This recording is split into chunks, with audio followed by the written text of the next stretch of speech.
ಓಂ ಶ್ರೀಕೃಷ್ಣ ಪರಬ್ರಹ್ಮನೇ ನಮೋ ನಮಃ.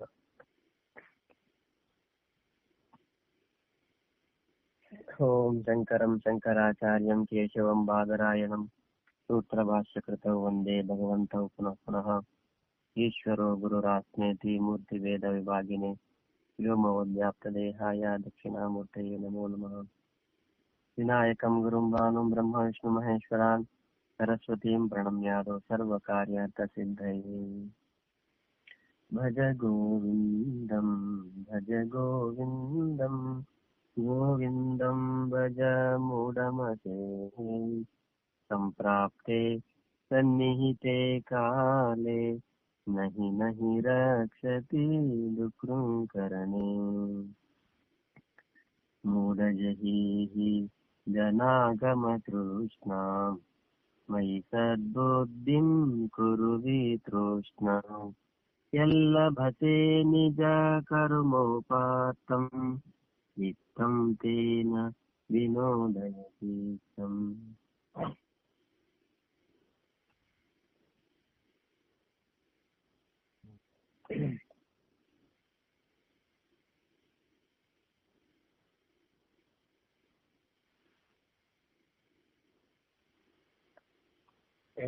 ಸಂಗತ್ವೇ ನಿಸಂಗತ್ವಂ ನಿಸಂಗತ್ವೇ ನಿರ್ಮೋಹತ್ವಂ ನಿರ್ಮೋಹತ್ವೇ ನಿಶ್ಚಲತತ್ವಂ ನಿಶ್ಚಲತತ್ವೇ ಜೀವನ್ಮುಕ್ತಿ.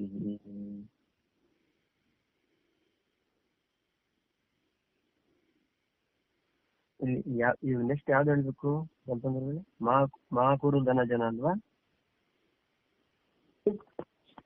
ನಮ್ದ್ರಲ್ಲಿ ವಯಸ್ಸಿಗತೆ ಕಹ ಕಾಮ ವಿಕಾರ ಅಂತಿದೆ. ನಿಮ್ದ್ರಲ್ಲಿ ಏನಿದೆ ಅದನ್ನೇ ಫಾಲೋ ಮಾಡ್ತೀವಿ ಸ್ವಾಮೀಜಿ. ಅದೇ ನಿಮ್ದು ಅದೇ ನೆಕ್ಸ್ಟ್ ಮಹಾಕುರು ಧನ ಜನ ಯೌವನ ಗರ್ವ ಅದು ಇಲ್ಲಿದೆ, ಅದು ಕೆಳಗಿದೆಯಾ ನಿಮ್ದು? 11ನೇ ಶ್ಲೋಕ. ಹೌದು,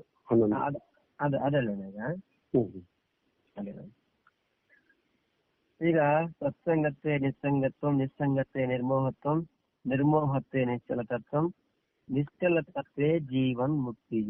ಈ ಶ್ಲೋಕದ ಬಗ್ಗೆ ಹಿಂದಿನ ಭಾನುವಾರ ನಾವೆಲ್ಲ ಹೇಳ್ಕೊಂಡ್ವಿ.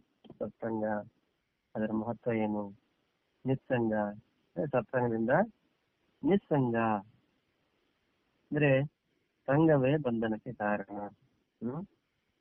ಆ ಸಂಘ ಅಂತಕ್ಕಂಥದ್ದು ಹೇಗಿರಬೇಕು, ಅದರಲ್ಲೂ ಸತ್ಸಂಗ ವಿಶೇಷವಾಗಿ.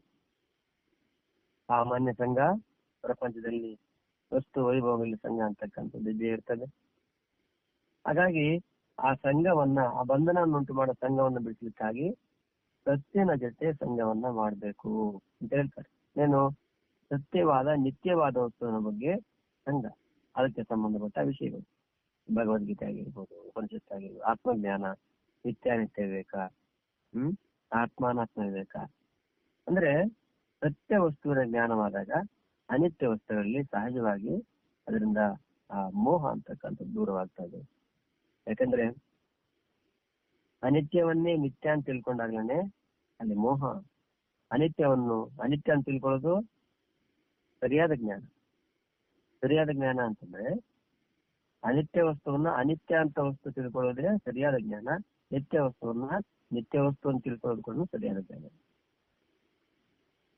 ಅನಿತ್ಯ ವಸ್ತುವನ್ನೇ ನಿತ್ಯ ವಸ್ತು ಅಂತ ಹೇಳಿ ನಿತ್ಯ ವಸ್ತುವನ್ನೇ ಅನಿತ್ಯ ವಸ್ತು ಅಂತ ತಿಳ್ಕೊಳ್ಳೋದು ಇದು ಭ್ರಾಂತಿ ಜ್ಞಾನ, ಭ್ರಾಂತಿಜ.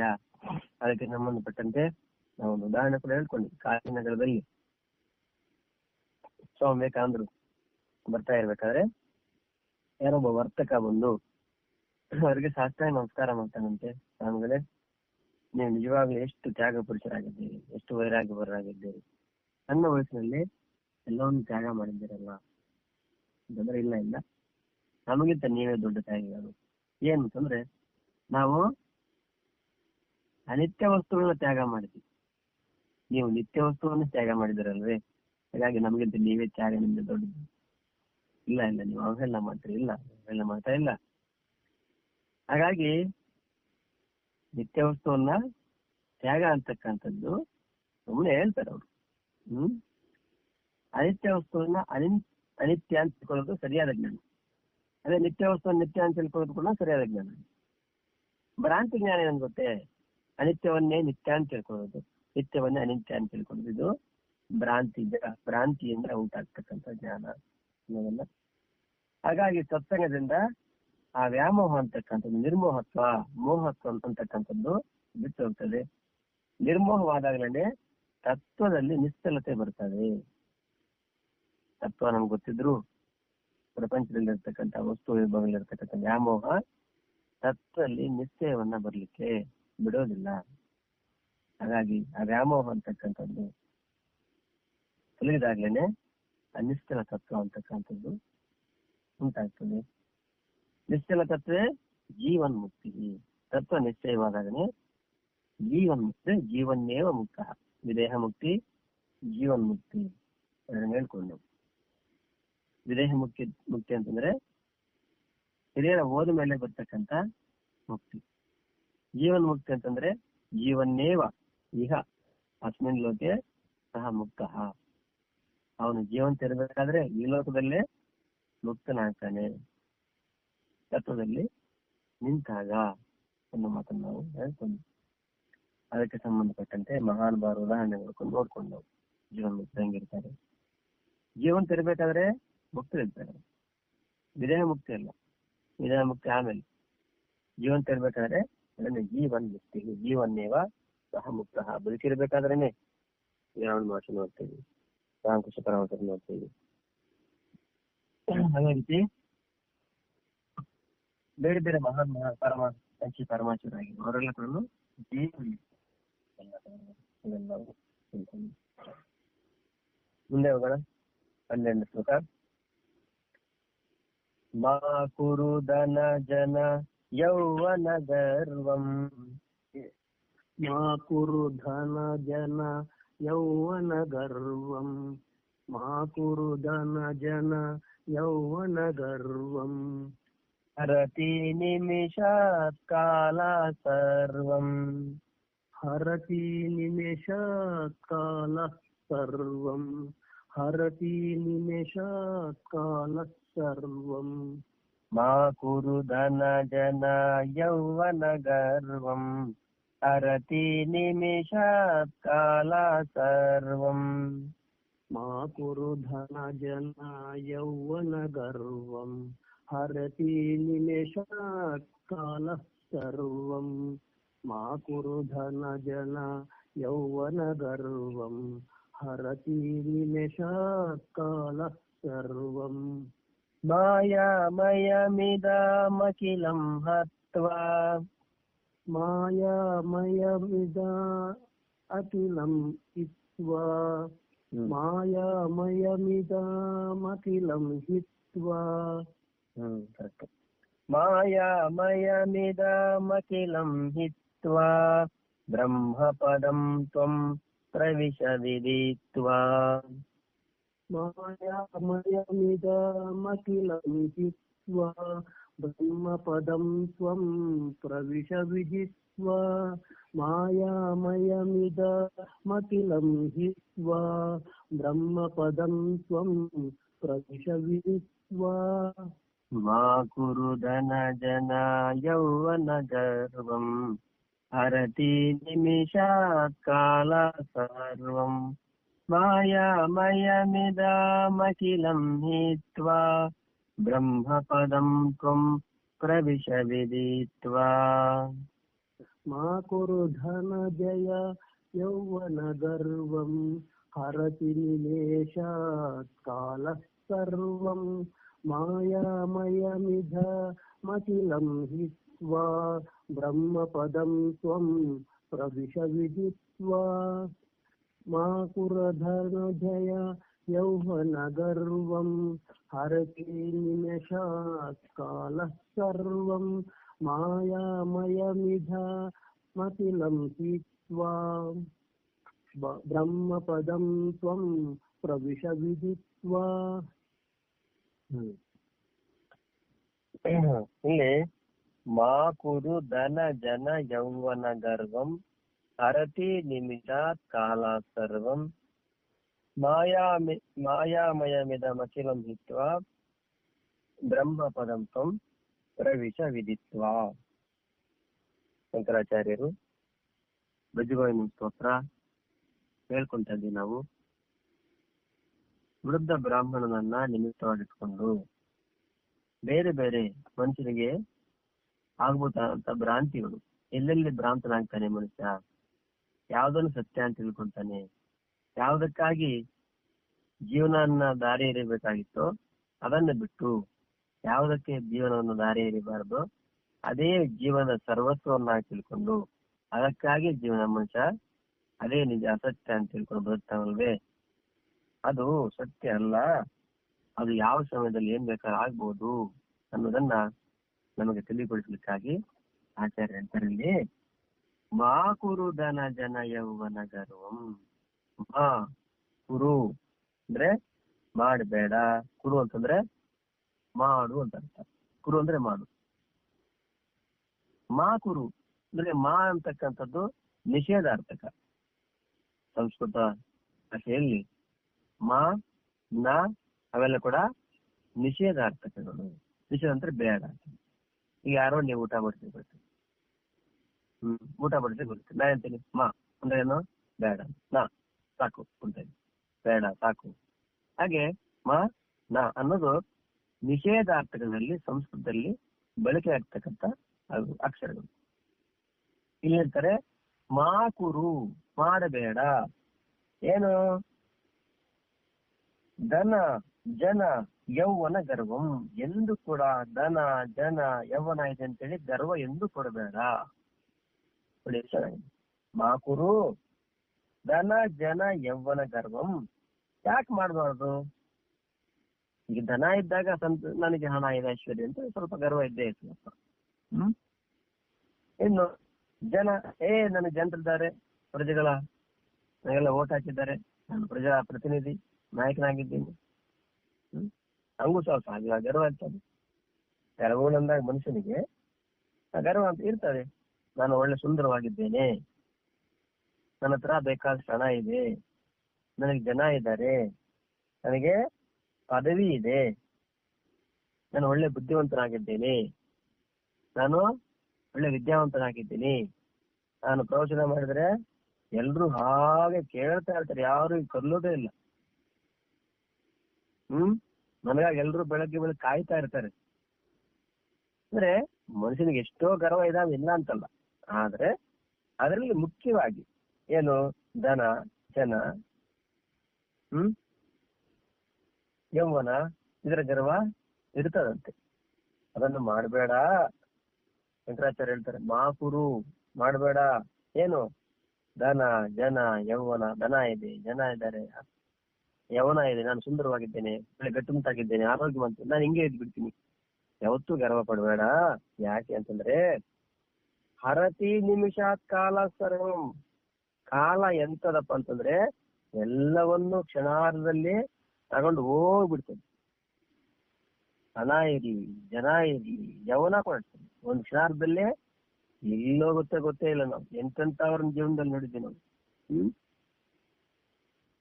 ಅದಕ್ಕೆ ಸಂಬಂಧಪಟ್ಟ ಗರ್ವ ಬೇಡ. ಯಾಕೆ ಅಂತಂದ್ರೆ ಮಾಯಾಮಯಂ ಇದಂ ಅಖಿಲಂ, ಇದೆಲ್ಲ ಕೂಡ ಮಾಯಾಮಯ ಅಂತ ತಿಳ್ಕೊಂಡು ಬ್ರಹ್ಮ ಪದಂ, ಬ್ರಹ್ಮಸ್ಥಿತಿಯನ್ನ ವಿದಿತ್ವ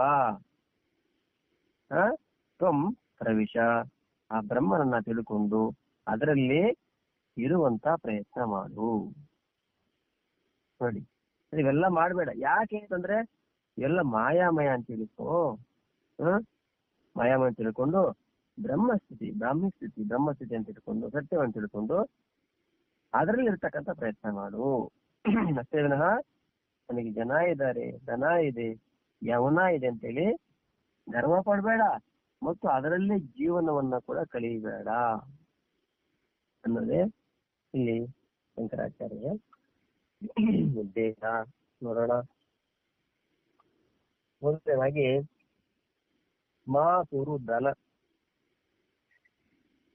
ಮನುಷ್ಯನಿಗೆ ಸಹಜವಾಗಿ ನಮ್ಮ ಹತ್ರ ಸಂಪತ್ತಿದೆ, ಐಶ್ವರ್ಯ ಅಂತ ಹೇಳಿ ಸ್ವಲ್ಪ ಗಲ್ವ, ಸ್ವಲ್ಪ ಏನು, ಕೆಲವ್ರು ನೋಡ್ಬೇಕಿಲ್ಲ, ಕೆಲವ್ರು ನೋಡ್ಬೇಕು ಹೇಗಿರ್ತಾರಪ್ಪ ಅಂದ್ರೆ ಅವ್ರ ಸ್ಟೈಲೇ ಬೇರೆ. ಯಾಕೆ ಅಂದ್ರೆ ಆ ಮನುಷ್ಯನಿಗೆ ಅಹಂಕಾರ ಅಂತಕ್ಕಂಥದ್ದು ಬೇರೆ ಬೇರೆ ರೂಪದಲ್ಲಿ ಬರ್ತದೆ.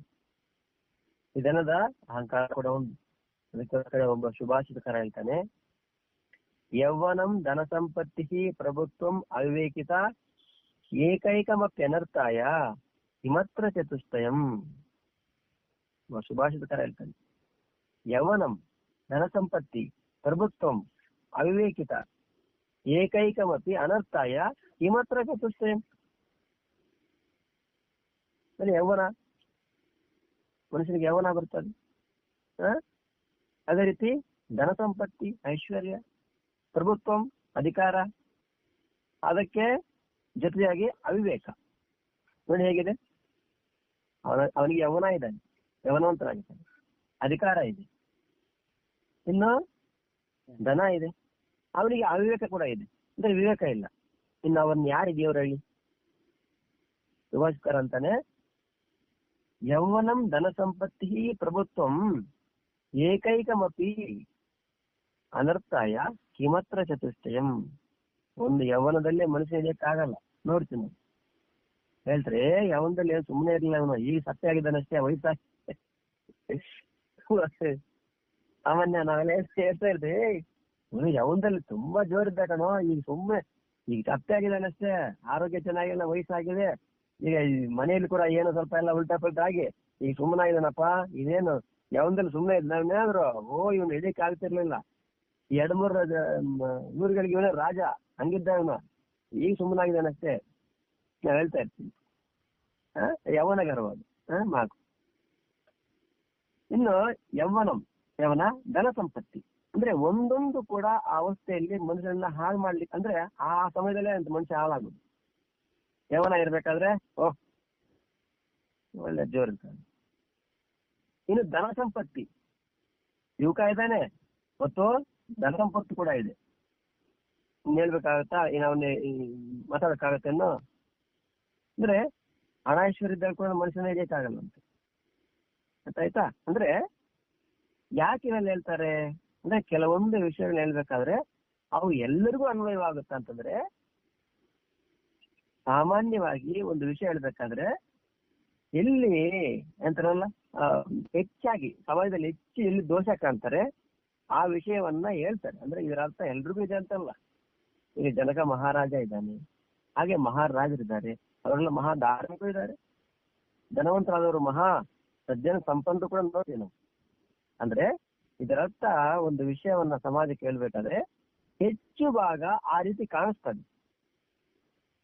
ಲೋಕದಲ್ಲಿ ಹೆಚ್ಚು ಭಾಗ ಅಂದ್ರೆ ಈಗ ಬಹುಸಂಖ್ಯೆಯಲ್ಲಿ ಈಗ ಅಲ್ಪಸಂಖ್ಯಾತರು ಬಹುಸಂಖ್ಯಾತರು ಅಂತ ಹೇಳ್ತೇವಲ್ಲ, ಅಂದ್ರೆ ಬಹುಸಂಖ್ಯೆ ಹೆಚ್ಚಾಗಿ ಆ ರೀತಿ ಕಾಣಿಸ್ತದೆ.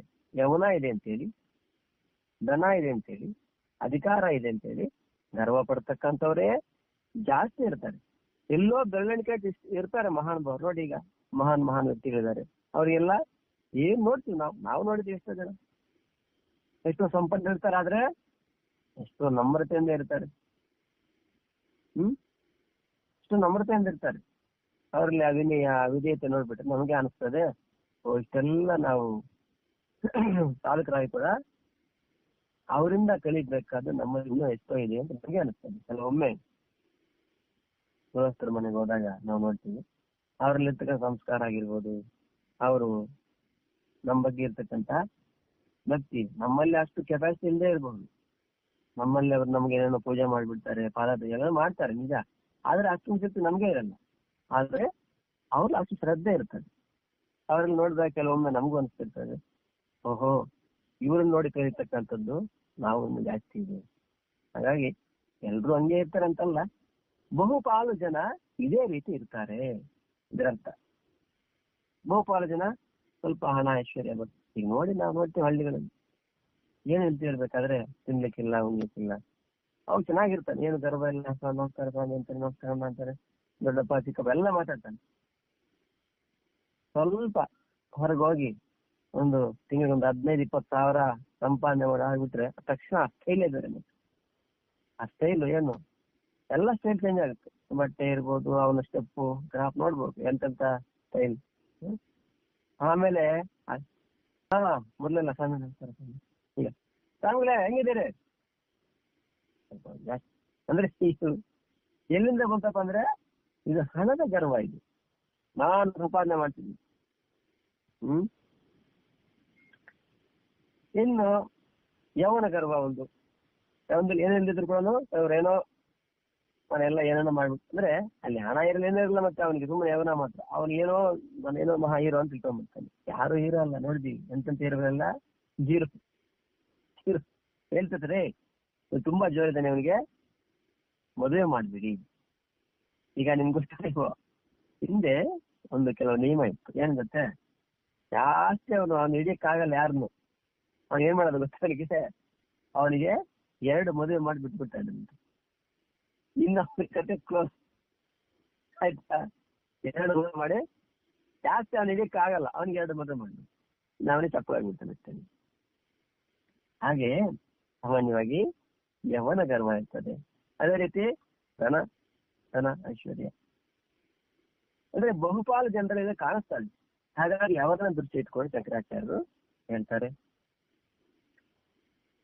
ಈಗ ಯೌವನ ಇದೆ, ಚೆನ್ನಾಗಿದ್ದಾರೆ ಅಂತ ತಿಳ್ಕೊಂಡು ನೋಡಿ ಒಂದು ಜಾಂಡೀಸು ಅಥವಾ ಒಂದು ಬರ್ತಾವ ನೋಡಿ ಟಿವಿನಂತೆ, ಎಂತ ಯುವಕ ಆಗಿರ್ಲಿ ಮುದುಕನಾದಂಗೆ ಆಗ್ಬಿಡ್ತಾನೆ. ಕೆಲವೊಂದು ರೋಗ ಬಂದ್ಬಿಟ್ರೆ ಅವನು 25 ವರ್ಷ ಹುಡುಗಾನೆ, ಆದ್ರೆ ನೋಡ್ಲಿಕ್ಕೆ ಇವನು ಮುದುಕ ಆಗ್ಬಿಟ್ಟಿದ್ದಾನೇನೋ, ಇನ್ನು ಬದುಕ್ತಾನೆ ಇಲ್ವೋ. ಅಂದ್ರೆ ಯೌವನ ಅಂತಕ್ಕಂಥದ್ದು ಇದೆ ನಿಜ, ಆದ್ರೆ ಅದು ಯಾವ ಹೋಗುತ್ತೆ ಗೊತ್ತಿಲ್ಲ, ಯಾರಿಗ್ ಗೊತ್ತಿದೆ, ಹಿಂಗೆ ಇರ್ತೀವಿ ಅಂತೇಳಿ. ಅದಕ್ಕೆ ಹೇಳ್ತಾರೆ ಮಾಕುರು, ಯೌವನ ಇದೆ ಅಂತೇಳಿ ಗರ್ವ ಮಾಡಬೇಡ. ಯಾಕೆ, ಅದು ಯಾವತ್ತು ಬೇಕಾದ್ರೂ ಹೋಗ್ಬೋದು. ಯೌವನಂ ಧನ ಸಂಪತ್ತಿ ಪ್ರಭುತ್ವಂ. ಪ್ರಭುತ್ವ ಅಂದ್ರೆ ಅಧಿಕಾರ ಅಂತ ಕೂಡ ಗರ್ವ ಬೇಡ. ಯಾಕೆ, ಅಧಿಕಾರ ಇಷ್ಟ 5 ವರ್ಷಕ್ಕೆ, ಇವತ್ತು ಆಯ್ತು 5 ವರ್ಷ, ಆಮೇಲೆ ಈಗ ದಿನ ಕಳೀತಾ 5 ವರ್ಷದಲ್ಲಿ ಕಮ್ಮಿ ಆಗ್ಬಿಡ್ತದೆ. ಈಗ ಕೌಂಟ್ ಡೌನ್ ಲೆಕ್ಕ ಮಾಡುದು.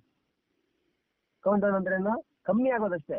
ಅಧಿಕಾರ ಸ್ವೀಕಾರ ಮಾಡಿದ್ವಿ, ನೆಕ್ಸ್ಟ್ 5 ವರ್ಷ, 5 ವರ್ಷದಲ್ಲಿ ದಿನ ಕಳೆದಂಗೆ 5 ವರ್ಷ ಕೂಡ ಕಮ್ಮಿ ಆಗ್ತದೆ. ನೋಡ್ತಾ ಇನ್ನೆಲ್ಲ 6 ತಿಂಗಳು ಬಾಕಿ ಉಳಿಯುತ್ತೆ, 3 ತಿಂಗಳು ಉಳಿಯುತ್ತೆ, ಇನ್ನೇನು ಆಗೋ ಅಧಿಕಾರ ಹೋಯ್ತು. ಅಧಿಕಾರ ಬೇಡಲ್ಲ, ಅಧಿಕಾರ ಇಟ್ಕೊಳ್ಳಿ, ಆದ್ರೆ ಅದಕ್ಕೆ ಸಂಬಂಧಪಟ್ಟ ಗರ್ವ ಬೇಡ. ಯಾಕಂದ್ರೆ ಅಧಿಕಾರ ನಿತ್ಯ ಅಲ್ಲ.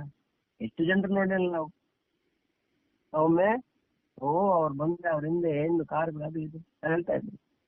ಒಂದ್ಸರಿ ಯಾರು ಇಂಪ್ರೂವ್ ಮಾಡಿದಾಗ ಒಬ್ಬ ರಾಜಕಾರಣಿ, ನಾನು ಅಧಿಕಾರದಲ್ಲಿ ಇರ್ಬೇಕಾದ್ರೆ ಒಂದಿನ ಇಲ್ಲಿಗೆ ಬಂದೆ, ನನ್ನ ಹಿಂದೆ 1000 ಕಾರ್ಗಳು, ಜನ ಹಿಂದು. ಅದೇ ಇವತ್ತು ನಾನು ಅದೇ ಜಾಗಕ್ಕೆ ಬಂದು ನಿಲ್ಲಿದ್ದಾರೆ. ಅವರು ಅವ್ರ ಜೊತೆಲಿ ಒಬ್ರು ಇಲ್ಲ. ಅವರೊಬ್ಬರೇ ಬ್ಯಾಗ್ ಹಿಡ್ಕೊಂಡು ಯಾರೋ ಒಬ್ಬ ಮೀಡಿಯಾ ಬಂದು ಇಂಟರ್ವ್ಯೂ ಮಾಡ್ತಾರೆ. ಹೌದು ಸರ್, ನೀವು ಹಂಗಿದ್ದಾಗ ಹಂಗಿದ್ರಿ ಹಿಂಗಿದ್ರಿ, ಇವತ್ತೇನು ಮತ್ತೆ ಯಾರೇ ಇಲ್ಲ ಅಂದ್ರೆ ಏನ್ ಮಾಡೋದು, ಅಧಿಕಾರ ಇದ್ದಾಗ ಎಲ್ರು ಇರ್ತಾ ಇದ್ರು, ಈಗ ಯಾರಿಲ್ಲ, ನಾನೊಬ್ಬನೇ ಮುಂದೆ ನಿಂತಿದ್ದೀನಿ ಅಂತೇಳಿ ಹೇಳ್ತಾ ಇದ್ರು. ಹಾಗಾಗಿ ಈ ಅಧಿಕಾರ ಕೂಡ ಆಗ್ತದೆ. ಅದ್ರ ಬಗ್ಗೆ ಅಧಿಕಾರ ಇರಬಾರ್ದು ಅಂತಲ್ಲ, ಅದಕ್ಕೆ ಸಂಬಂಧಪಟ್ಟ ಗರ್ವ ಬೇಡ. ಅಧಿಕಾರ ಅಂತಕ್ಕಂಥದ್ದು ನಿತ್ಯ ಅಲ್ಲ, ಅದೇ ಸತ್ಯ ಅಲ್ಲ ಅನ್ನೋದಲ್ಲಿ ನಮ್ಮನ್ನ ಎಚ್ಚರಿಸ್ತಾ ಇದ್ದಾರೆ ಶಂಕರಾಚಾರ್ಯ. ಯೌವನಂ ಧನ ಸಂಪತ್ತಿ ಪ್ರಭುತ್ವಂ ಅವಿವೇಕಿತ ಅಂದ್ರೆ ವಿವೇಕ ಇಲ್ಲದೆ ಇರತಕ್ಕಂಥದ್ದು. ಒಂದು ಯುವಕನಾಗಿದ್ದಾನೆ, ಧನ ಸಂಪತ್ತಿ ಇದೆ, ಅಧಿಕಾರ ಇದೆ, ಅವನಿಗೆ ವಿವೇಕ ಇಲ್ಲ. ಕಿಮತ್ರ ಚತುಷ್ಟಯಂ ಅಂತ ಅಂದ್ರೆ ಒಂದೊಂದಿದ್ರೇನೆ ಮನುಷ್ಯ ನಡೆಯಕ್ಕಾಗಲ್ಲ. ಒಂದ್ ವೇಳೆ 4 ಇದ್ದು ಬಿಟ್ರೆ ಅವನ ಗತಿ ಏನು ಅಂತೇಳಿ ಸುಭಾಷಿತಕಾರ ಹೇಳ್ತಾನೆ. ಯೌವನಂ ಧನ ಸಂಪತ್ತಿ ಪ್ರಭುತ್ವಂ ಅವಿವೇಕಿತ ಏಕೈಕಮಪಿ ಅನರ್ಥಾಯ ಕಿಮತ್ರ ಚತುಷ್ಟಯಂ. ಒಂದೊಂದು ಅನರ್ಥವನ್ನು ಉಂಟು ಮಾಡ್ತವೆ. ಒಂದು ಯೌವನ ಇದ್ರೇನೆ ಅನರ್ಥವನ್ನು ಉಂಟು ಮಾಡ್ತದೆ. ಅದಕ್ಕೆ ಧನ ಸಂಪತ್ತಿ ಒಂದಿದ್ರೇನೆ ಹಿಡಿಯಕ್ಕಾಗಲ್ಲ, ಇನ್ನು ಪ್ರಭುತ್ವ ಅಧಿಕಾರ ಇದ್ರೆ ಹಿಡಿಯಕ್ಕಾಗಲ್ಲ. ಅದ್ರ ಜೊತೆಗೆ ಅವಿವೇಕ ಅದು ಹಿಡಿಯಕ್ಕಾಗಲ್ಲ. ಒಂದ್ ವೇಳೆ 4 ಸೇರ್ಬಿಟ್ರೆ ನೋಡಿ, ಸುಭಾಷಿಕರ್ ಹೆಂಗ್ ಹೇಳ್ತಾನೆ, ಒಳ್ಳೆ ಯುವಕನಾಗಿದ್ದಾನೆ, ಧನ ಸಂಪತ್ತಿ ಇದೆ, ಅವನಿಗೆ ಅಧಿಕಾರ ಇದೆ, ಜೊತೆಗೆ ಅವಿವೇಕ ಕೂಡ ಇದೆ. ಇವು ಒಂದೊಂದಿದ್ರೇನೆ ಮನುಷ್ಯ ಹಾಳಾಗ್ತಾನೆ. ಈ 4 ಇದ್ದು ಬಿಟ್ರೆ ಇನ್ನು ಅವನ್ನ ಹಿಡಿಯಲಿಕ್ಕೆ ಆಗತ್ತಾ ಅಂತ ಸುಭಾಷಿತಕಾರ ಒಂದ್ ಕಡೆ ಹೇಳ್ತಾನೆ. ಯವನಂ ಧನ ಸಂಪತ್ತಿ ಪ್ರಭುತ್ವ ವಿವೇಕಿತ ಏಕೈಕಮಪ್ಯನರ್ಥಾಯ ಕಿಮತ್ರ ಚತುಷ್ಟ 4 ವಿಗ್ರಹವನ್ನು ಹಿಡಿಲಿಕ್ಕೆ ಆಗುವುದೇ ಇಲ್ಲ. 4 ವಿಗ್ರಹವನ್ನ ಸರ್ವನಾಶ ಮಾಡಿಬಿಡ್ತವೆ ಮಾತನಲ್ಲಿ ಹೇಳ್ತಿದ್ದಾರೆ. ಹಾಗೆ ಈಗ ಒಂದನೇ ನೋಡಿದ್ವಿ ನಾವು, ಯವನ ಅಂತಕ್ಕಂಥದ್ದು ಒಳ್ಳೆ ಯುವಕನಾಗಿರ್ತಾನೆ, ಒಂದು ರೋಗ ರುಜಿನ ಅಥವಾ ಲಕ್ವ ಹೊಡಿತು ನೋಡಿದಿರಾ, ಲಕ್ವ ಒಂದ್ಸರಿ ಲಕ್ವ ಹೊಡಿತು ಅಂತ ತಿಳ್ಕೊಂಡು ಮುಗೀತು, ಒಂದು ಕೈ ಕಾಲು ಮತ್ತೇನ್ ಕೆಲಸ ಮಾಡೋದು. ಹಾಗೆ ಆರೋಗ್ಯ ಇದೆ, ಏನ್ ಗ್ಯಾರಂಟಿ ಆರೋಗ್ಯ ಹೀಗೆ ಇರ್ತದೆ? ಏನು ಅಂದ್ರೆ ಇದರ ವ್ಯಾಮೋಹದಲ್ಲಿ ಬೇಡ. ಯವನ ಇದೆ ನಿಜ, ಆದ್ರೆ ರೋಗ ರುಜಿನಗಳು ಬಂದು ಮನುಷ್ಯನ 20 ವರ್ಷಕ್ಕೆ 60-70 ವರ್ಷದ ಮುದುಕರನ್ನಾಗಿ ಮಾಡಿಬಿಡ್ತಾವ. ಯಾರ ಮೇಲೆ ನಾವು ಕಂಪ್ಲೇಂಟ್ ಮಾಡಿ? ಯಾರ ಮೇಲೂ ಕಂಪ್ಲೇಂಟ್ ಮಾಡ್ತಾರೆ ಅಷ್ಟೇ. ಒಂದ್ಸರಿ ಬಂತ ರೋಗ ರುಜಿನ ಬಂದು ಮನುಷ್ಯನ ಎತ್ತರ ಮಾಡಾಕ್ತದೆ, ಏನು ಕೆಲಸಕ್ಕೆ ಬಾರ್ದಂಗೆ ಮಾಡಾಕ್ತದೆ ಕೂಡ ನೋಡಿದ್ವಿ ನಾವು. ಇನ್ನು ಕೆಲವೊಂದು ಸಂದರ್ಭದಲ್ಲಿ ಈ ಕೈ ಕಾಲು ಹೋದಾಗ ಅಷ್ಟೇ ಜೀವನದಲ್ಲಿ ಮತ್ತೆ ಇನ್ನೇನು ಮಾಡಕ್ಕಾಗಲ್ಲ. ಇನ್ನು ಧನ ಸಂಪತ್ತಿ ಅಂತೀರಾ, ಧನ ಸಂಪತ್ತು ಮೊನ್ನೆ ಟರ್ಕಿಯಲ್ಲಿ ಭೂಕಂಪ ಆದಾಗ ಒಬ್ಬ ವ್ಯಕ್ತಿ ಅಲ್ಲಿನ ದೊಡ್ಡ ಒಂದು ಪಟ್ಟಣದಲ್ಲಿ ದೊಡ್ಡ ಕೋಟ್ಯಾಧೀಶ್ವರ, ಅಂದ್ರೆ ಅವನು ಮಿಲಿಯನ್ ಗಟ್ಟಲೆ ಹಣ ಐಶ್ವರ್ಯ ಎಲ್ಲ ಇದೆ. ಆದ್ರೆ ಭೂಕಂಪ ಆಯ್ತು ರಾತ್ರಿ, ಬೆಳಗ್ಗೆ ಎಲ್ಲ ಬಿಲ್ಡಿಂಗ್ ಗಳೆಲ್ಲ ಕೂಡ ಎಲ್ಲ ಬಿದ್ದೋಯ್ತು. ರಾತ್ರಿ ಸುಮಾರು ಜನ ಸತ್ತೋದ್ರು, ಒಬ್ಬೊಬ್ಬರನ್ನ ಹೊರತೆಗೆದ್ರು, ಕೆಲವೊಬ್ಬರು ಬದುಕುಳಿದಿರ್ತಾರೆ. ಅವರಲ್ಲಿ ಒಬ್ಬ ಬದುಕಿದ್ದಾನೆ, ಒಬ್ಬ ವ್ಯಕ್ತಿ. ಭೂಕಂಪದಲ್ಲಿ ಅವನ ಆಸ್ತಿ ಎಷ್ಟಿತ್ತು, ಅವನು ಕಟ್ಟಿರ್ತಕ್ಕಂಥ ಅಪಾರ್ಟ್ಮೆಂಟ್ಗಳು, ಅವನು ಇಟ್ಟಿರ್ತಕ್ಕಂಥ ಬ್ಯಾಂಕ್ಗಳು, ಆ ಬ್ಯಾಂಕ್ ಮೇಲೆ ಯಾರು ಬೆಳಗ್ಗೆ ಎಲ್ಲ ಅವನ ಹೆಂಡತಿ ಮಕ್ಕಳು ಎಲ್ರು ಸ್ವಲ್ಪ ಯಾರು ಇರ್ಲಿಲ್ಲ. ಬೆಳಗ್ಗೆ ಬೀದಿಯಲ್ಲಿ ನಿಂತಿದ್ದಾನೆ. ಸರ್ಕಾರದ ಕಡೆಯಿಂದ ಈ ಪರಿಹಾರದ ಪೊಲೀಸರು ಎಲ್ಲ ವಾರ್ತೆ ತೆಗಿತಾ ಇದ್ದಾರೆ, ಯಾರಾದ್ರೂ ತಿನ್ಲಿಕ್ಕೆ ಯಾರು ಕೊಡ್ತಾರೆ ಅಂತ ಹೇಳಿ ಅಲ್ಲೇ ನಿಂತ್ಕೊಂಡಿದ್ದಾನೆ. ನಿನ್ನೆ ರಾತ್ರಿ ದೊಡ್ಡ ಕೋಟ್ಯಾಧಿ ಬಿಲಿಯನ್ ಇರ್ತಕ್ಕಂಥ ವ್ಯಕ್ತಿ ಬೆಳಗ್ಗೆ ಅಷ್ಟೊತ್ತಿಗೆ ಯಾರಾದ್ರೂ ಅಲ್ಲಿ ಬ್ರೆಡ್ ಹಂಚ್ತಾ ಇದ್ರೆ ಅಲ್ಲಿ ನಿಂತ್ಕೊತಾನಂತೆ, ಸ್ವಲ್ಪ ತಿನ್ಲಿಕ್ಕೆ ಯಾರು ಕೊಡಿ ಅಂತ. ಅಂದ್ರೆ ಎಲ್ಲೋ ಆಯ್ತಪ್ಪ ಸಂಪತ್ತು, ರಾತ್ರಿ ಎಲ್ಲೋ ಗೊತ್ತಿಲ್ಲ. ಹಾಗೆ ಗೊತ್ತಿಲ್ಲ, ಇಂಥ ಉದಾಹರಣೆಗಳು ಎಷ್ಟೋ ಇದೆ ಒಂದು ಇದಲ್ಲ. ಇವತ್ತು ದೊಡ್ಡ ಕೋಟ್ಯಾಧೀಶರು ಇರ್ತಾನೆ, ನಾಳೆಗೆ ಏನಾಗ್ತಾ ಹೋಗುತ್ತೆ. ಅದಕ್ಕೆ ಸಂಬಂಧಪಟ್ಟಂತೆ ಒಂದು ಕತೆ ಕೂಡ ಹೇಳ್ತೇನೆ ನಾನು. ಒಂದ್ಸರಿ ಇಡೀ ಪ್ರಪಂಚದ ಎಲ್ಲ ಆವತ್ತಿನ ಶ್ರೀಮಂತರನ್ನ ಕರೀತಾರೆ. ಅಮೆರಿಕದಲ್ಲಿ ಒಂದು ವೇದಿಕೆ ಮಾಡಿ ಆ ವೇದಿಕೆಗೆ ಎಲ್ಲಾ ಶ್ರೀಮಂತರನ್ನ ಕರೀತಾರೆ. ಎಲ್ಲಾ ದೇಶಗಳಿಂದ ಎಲ್ಲ ಬರ್ತಾರೆ. ಒಂದು ಪ್ರತ್ಯೇಕವಾಗಿ ಒಬ್ಬೊಬ್ಬರನ್ನೇ ಹೇಗೆ ಇಷ್ಟು ನೀವು ಧನವಂತರಾದ್ರಿ ಅಂತೇಳಿ ಇಂಟ್ರೂ ಮಾಡ್ತಾರೆ. ಅವರು ಸಾಮಾನ್ಯ ಸ್ಥಿತಿಯಿಂದ ಇಂಥ ಒಂದು ಎತ್ತರಕ್ಕೆ ಹೇಗೆ ಬೆಳೆದ್ರವರೆಲ್ಲ ಇಂಟ್ರೂ ಮಾಡ್ತಾರೆ. ಅವ್ರು ಏನ್ ಕೆಲಸ ಮಾಡೋದು, ಹೆಂಗ್ ಮಾಡೋದು, ಎಷ್ಟು ಹೇಗೆ ಈ ಸಂಪತ್ತು ಐಶ್ವರ್ಯ ಎಲ್ಲ ಬಂತು ನಿಮ್ಗೆ ಎಲ್ಲ ಮಾಡ್ತಾರೆ. ಇದು ಇಂಟರ್ನ್ಯಾಷನಲ್ ಮೀಡಿಯಾ, ಅಂತಾರಾಷ್ಟ್ರೀಯ ಒಂದು ಮೀಡಿಯಾ ಅವತ್ತು ಎಲ್ಲರನ್ನ ಲೈವ್ ಎಲ್ಲ ತೋರಿಸ್ತಾರೆ. ಇದಾದ ನಂತರ ಎಲ್ಲ ಆಗೋಗ್ತದೆ. ಆಮೇಲೆ 10 ವರ್ಷ ಕಳೆದೋಗ್ತದೆ. 10 ವರ್ಷದ ನಂತರ ಮತ್ತೆ ಒಂದ್ಸರಿ ಅವ್ರನ್ನೆಲ್ಲ ಹುಡುಕ್ತಾರೆ.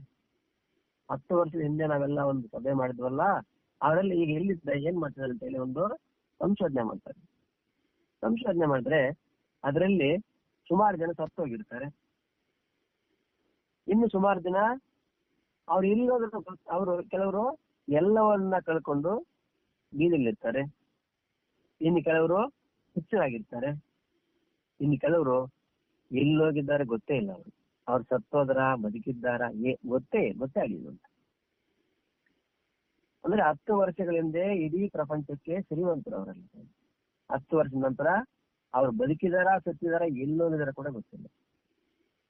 ಅಂದ್ರೆ ಈ ಪ್ರಪಂಚದಲ್ಲಿ ಯಾವುದು ಕೂಡ ನಿತ್ಯ ಅಲ್ಲ. ಯಾರು ಎಷ್ಟೊತ್ತಿಗೆ ಏನ್ ಬೇಕಾದ್ರೂ ಆಗ್ಬೋದು. ಅದಕ್ಕೆ ಪ್ರಪಂಚದ ಯಾವುದೇ ವಸ್ತುಗಳಿಗೆ ಏನು ಗ್ಯಾರಂಟಿ ಇಲ್ಲ. ಯಾವಾಗಾದ್ರೂ ಬರ್ಬೋದು, ಯಾವಾಗಾದ್ರೂ ಹೋಗ್ಬಹುದು. ಹೀಗೆ ಇರ್ತವೆ. ಅಂದ್ರೆ ಯವನ ನೋಡಿ, ನಾವು ಕೂಡ ಕನ್ನಡಿಯಲ್ಲಿ ನೋಡ್ಕೊಂತೀವಿ, ಆಹಾ ನಾನು ಎಷ್ಟು ಸುಂದರವಾಗಿದ್ದೀನಿ, ಎಷ್ಟು ಚೆನ್ನಾಗಿದ್ದೀನಿ ಅಂತ ಹೇಳಿ ಒಳ್ಳೆ ನಮ್ಮನ್ನ ನಾವೇ ಪ್ರಶಂಸೆ ಮಾಡ್ಕೊಂತೀವಿ. ನೋಡ್ತಾ ನೋಡ್ತಾ ನೋಡ್ತಾ ನೋಡ್ತಾ ಒಂದು ಬೆಳಗಾಗ್ತದೆ. ನೋಡ್ತಾ ನೋಡ್ತಾ ಸಣ್ಣ ಪುಟ್ಟ ರೋಗಗಳು ಶುರುವಾಗುತ್ತೆ. ಹಲ್ಲು ನೋವು, ಕಿವಿ ನೋವು, ಇನ್ನೇನೋ ಸಮಸ್ಯೆ. ನೋಡ್ತಾ ನೋಡ್ತಾ ನೋಡ್ತಾನೆ ಇನ್ನು ಅಷ್ಟು ದೂರ ನಡೆಯಕ್ಕಾಗಲ್ಲ, ಅಷ್ಟು ಭಾರ ತಗೊಂಡು ಹೋಗಕ್ಕಾಗಲ್ಲ. ಮೊದಲನೇ ಇಲ್ಲಿಂದ 5-10 ಕಿಲೋಮೀಟರ್ ನಡ್ಕೊಂಡು ಹೋಗ್ತದೆ. ಈಗ 1 ಕಿಲೋಮೀಟರ್ ಆಯ್ತು ಅಲ್ಲಿಂದ ಬಾತ್ರೂಮ್ ಅಲ್ಲಿ ಅಲ್ಲಿಗೆ ಹೋಗ್ಲಿಕ್ಕೂ ಆಗಲ್ಲ. ಅಂದ್ರೆ ಎಲ್ಲೋ ಐತಿ ಅವನು ಎಲ್ಲಿ ಹೋಗುತ್ತೋ ಗೊತ್ತಾಗ. ಹಾಗಾಗಿ ಯಾವ ಕೂಡ ನನಗೆ ಯವನ ಇದೆ ಅಂತೇಳಿ ಗರ್ವ ಬೇಡ, ದನ ಇದೆ ಅಂತೇಳಿ ಗರ್ವ ಬೇಡ. ನೋಡ್ತೀವಿ ನಾವು ಏನು ಇಲ್ದೇವರು ಏನೂ ಇರಲ್ಲ, ಬೇಕಿದ್ದಂಗೆ ಸಂಪನ್ನರಾಗ್ತಾರೆ. ಇನ್ನು ಒಳ್ಳೊಳ್ಳೆ ಸಂಪನ್ನರು ಕೂಡ ಭಿಕ್ಷಾಧೀಶರು ಕೂಡ ಆಗ್ತಾನೆ, ದರಿದ್ರರು ಕೂಡ ಆಗ್ಬೇಕು. ನೋಡಿ ಎರಡನ್ನು ನೋಡ್ತೀನಿ. ಹಾಗಾಗಿ ಮತ್ತೆ ಇನ್ನು ಇದು ಜನ ಅಂತೀರಾ, ಜನ ಏನಿದ್ದಾರೆ, ನಾವ್ ಇಲ್ಲಿವರೆಗೆ ಕೊಡ್ತೀವಿ, ಇಲ್ಲಿವರೆಗೆ ಅವ್ರಿಗೆಲ್ಲ ಮಾಡ್ತೀವಲ್ಲ, ನಮಗೆ ಜೈಕಾರ ಮಾಡ್ತಾರೆ. ಹಾ ನಮ್ಮ ನಾಯಕರು ಹಾಗೆ ಹೀಗೆ. ನೋಡ್ಬೇಕು ನಾವು ಬಂದ್ರೆ ಊರ್ ಜನ ಎಲ್ಲ ಎಲ್ಲಿ ಇರ್ತಾರೆ. ನಿಮ್ಮಿಂದ ಅವ್ರಿಗೆ ಏನು ಉಪಯೋಗ ಇಲ್ಲ ಅಂತ ಗೊತ್ತಾದಾಗ ಯಾರು ಬರಲ್ಲ. ಇದು ಎಲ್ರಿಗೂ ಗೊತ್ತಿರ್ತಕ್ಕಂಥ ವಿಷಯನೇ. ಈಗ ಅವರಿಂದ ನಮ್ಗೆ ಏನು ಉಪಯೋಗ ಇಲ್ಲ ಅಂತಂದ್ರೆ ಮತ್ತೆ ಯಾರು ಬರ್ತಾರೆ? ಯಾರು ಬರಲ್ಲ. ಇದು ಅಂದ್ರೆ ಜಗತ್ತಿನಲ್ಲಿ ಇದು ನಾವು ನೋಡ್ತಕ್ಕಂಥ ಸತ್ಯ ಇದು. ಹಂಗಾದ್ರೆ ಏನ್ ಮಾಡ್ಬೇಕು ಈಗ? ಆಯ್ತಪ್ಪ, ಈಗೇನ್ ಮಾಡೋದು ಅಂದ್ರೆ ಹೇಳ್ತಾರೆ, ಮಾಯಾಮಯಮಿದಂ ಅಖಿಲಂ ಹತ್ವ. ಇದೆಲ್ಲ ಕೂಡ ಮಾಯಾಮಯ. ಬ್ರಹ್ಮ ಪರಂತ್ವಂ ಪ್ರವಿಶ ವಿದಿತ್ವ. ಇವೆಲ್ಲ ಮಾಯೆ ಅಂತ ತಿಳ್ಕೊಂಡ್ರೆ, ಮಾಯೆ ಅಂತಂದ್ರೆ ಯಾಮ ಸಾ ಮಾಯ ಅಂತ. ಅಂದ್ರೆ ಇವೆಲ್ಲ ಇಲ್ಲ ಅಂತಲ್ಲ, ಎಲ್ಲವೂ ಇದಾವೆ, ಇದ್ದಂಗೆ ಇದಾವೆ. ಆದ್ರೆ ಯಾವ್ದು ಇಲ್ಲ, ಇದ್ದಂಗೆ ಇರ್ತವೆ, ಆದ್ರೆ ನಿಜವಾಗ್ಲೂ ಇರೋದೇ ಇಲ್ಲ. ಹೇಗೆ ನೋಡಿ, ನಾವು ಯುವಕರಾಗಿರ್ತೀವಿ, ನೋಡ್ತಾ ನೋಡ್ತಾ ಯಾವಾಗ ಮುದುಕರಾಗಿಬಿಡ್ತೇವೆ ಗೊತ್ತಾಗಲ್ಲ. ನಾವು ಯಾವಾಗ ನಾನು ಹಿಂಗೆ ಇದ್ದೀನಿ ಅಂತ ತಿಳ್ಕೊಂತಾ ಇರ್ತೀವಿ. ಆದ್ರೆ ನಮ್ಗೆ ಗೊತ್ತಿಲ್ದಿರೇನೆ 60 ವರ್ಷ ಆಗುತ್ತೆ, 70 ವರ್ಷ ಆಗುತ್ತೆ. ಯಾವಾಗ ಹೊಟ್ಟೋಗ್ತೀವಿ ಅದು ಕೂಡ ಗೊತ್ತಾಗಲ್ಲ. ಆದ್ರೆ ಆವಾಗಲೂ ಮನುಷ್ಯನ ಅನಿಸುತ್ತೆ, ಏನೋ ನಾನು ಹೀಗೆ ಇದ್ದೀನಲ್ವಾ. ಅದಕ್ಕೆ ಒಂದು ಕಥೆ ಇದೆ. ಏನಪ್ಪ ಅಂದ್ರೆ, ಪರಮಾತ್ಮ ಮೊದಲನೇದಾಗ ಒಂದು ಮೆಸೇಜ್ ಮಾಡ್ತಾರಂತೆ ಮನುಷ್ಯನಿಗೆ. ಏನ್ ಮೆಸೇಜು?